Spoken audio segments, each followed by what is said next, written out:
Ne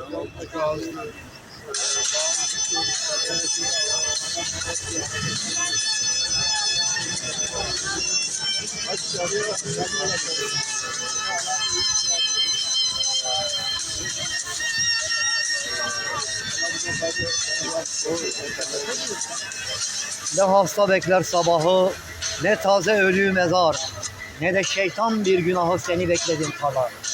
Geçti, istemem gelmeni, yokluğumda buldum seni. Bırak vehmimde gölgeni, gelme artık neye yarar? Bu güzel şiiri edebiyat dünyamıza armağan eden merhum Necip Kısaçüre'ye Yüce Rabbimden rahmet diliyorum. Duygularımın geri kalan kısmını Diyarbakırlı şair Ahmet Arif'in şu dizeleriyle noktalıyorum. Haberin var mı? Taş duvar, demir kapı, kör pencere, yastığım, ranzam, zincirim. Uğrunda ölümlere gidip geldim, Zulam'daki mahzun resim. Görüşmecim yeşil soğan göndermiş. Cigaram karanfil kokuyor, dağlarına bahar gelmiş memleketimin.